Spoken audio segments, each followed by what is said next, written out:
ঈদ করতে কেউ যাচ্ছে শ্বশুর বাড়ি, কেউ বা যাচ্ছে বাবার বাড়ি, কিন্তু আমার এমনই পুরা কপাল, না আছে বাবার বাড়ি আর না আছে শ্বশুর বাড়ি। আসসালামু আলাইকুম গাইস, কেমন আছেন সবাই? আশা করছি ভালো আছেন। আমি আলহামদুলিল্লাহ ভালো আছি।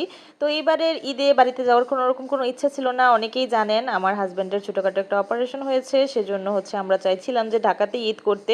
যেহেতু অপারেশন হয়েছে সেহেতু নড়াচড়া না করাটাই বেটার ছিল, কিন্তু আমার ছেলে, সে কি কান্না, সে ঢাকাতে কোনো রকমভাবে ঈদ করবে না, সে বাড়িতে ঈদ করবে। তো যাই হোক, শেষ পর্যন্ত আমরা সিদ্ধান্ত নিলাম যে গ্রামেই চলে যাব। এখানেই যাই না কেন, চলে যাব বললেই তো আর চলে যাওয়া যায় না, অনেক রকম প্রস্তুতি থাকে। আর যেহেতু আমি বাবার বাড়ি কিংবা শ্বশুর বাড়িতে যাই না, নিজের বাড়িতেই যাই, তার জন্য আমাকে অন্যরকম প্রস্তুতি নিয়ে যেতে হয়। এখানে আমি টুকটাক রান্না করে নিয়েছি, যেহেতু রমজান মাস, বাসায় গিয়ে ইফতারি করতে হবে। তো বাসায় গিয়ে তো আর আবার ইফতারি রান্না করাটা সম্ভব না। তো আমি এখানে ঢাকা থেকে টুকটাক রান্না করে নিয়েছি। আর এখানে ঘরটা গুছিয়ে যাচ্ছিলাম, কারণ যেহেতু অনেক দিনের জন্য যাচ্ছি, সেহেতু ঘরটা একটু গুছিয়ে গেলে আয়নের বাবা যখন বাসায় ফিরবে তখন তার কাছেও ভালো লাগবে, কারণ অগুছালু ঘর দেখতে কারোরই ভালো লাগে না। আর তাছাড়াও আয়নের বাবা অসুস্থ, বাসায় এসে আবার এগুলা গুছাগুছি করা তার জন্য খুব কষ্টদায়ক হয়ে যাবে। আর এই তো তারপর 4 দিন রুমে গিয়ে দেখি ওর রুমটাও সে পুরাটাই অগুছালু করে রেখেছে, তার কাপড় টাপড়ও কিছুই গুছানো হয়নি। তারপর একটু ম্যাজিকের সাহায্যে তার ঘরটাও গুছিয়ে দিলাম। ঢাকা থেকে গ্রামের বাড়ি কিংবা গ্রামের বাড়ি থেকে ঢাকা, আমি যেখানেই যাই না কেন আমার এই জিনিসটা খুবই প্যারাময় মনে হয়, এই যে গুছিয়ে যাওয়ার যে ব্যাপারটা আর কি। আবার যদি গুছিয়ে না যাই তাহলে আবার বাড়িতে ফিরেও খুব খারাপ লাগে ঘর অগোছালু দেখলে।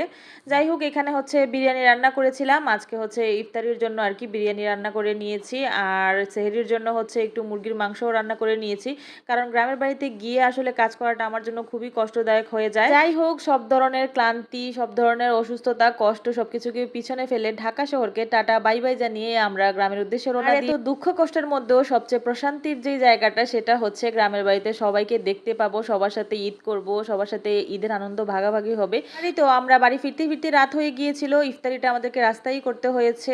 আর এটা পরদিন সকালের ফুটেজ আর কি। আমি কাজে লেগে পড়েছি, চকচকে রোদ উঠাতে আমার জন্য ভালোই হয়েছে। সব ময়লা কাপড় চোপড় ধুয়ে ছাদে শুকাতে দিয়েছি।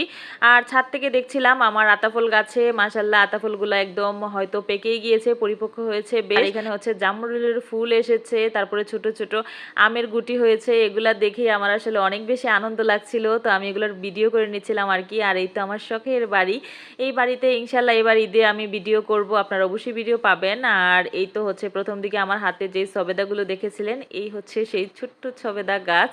এখানে দেখেন মাশাল্লাহ অনেকগুলা সবেদা হয়েছে, আর এখানে 2টা মাত্র সবেদা পেয়েছি যে পেকে গিয়েছে আর কি। তো বড়গুলা পাকেনি, ছোট ছোটগুলা পেকে গিয়েছে। যাই হোক, এই তো ছিল কাহিনী। আমরা প্রথমে ভেবেছিলাম যে ঢাকায় ঈদ করব, সব জল্পনা কল্পনা শেষ করে আমাদের স্বপ্ন বাড়িতে চলে এসেছে। আপনারা কারা কারা ঈদ করতে গ্রামের বাড়িতে গিয়েছেন এবং কে কোথায়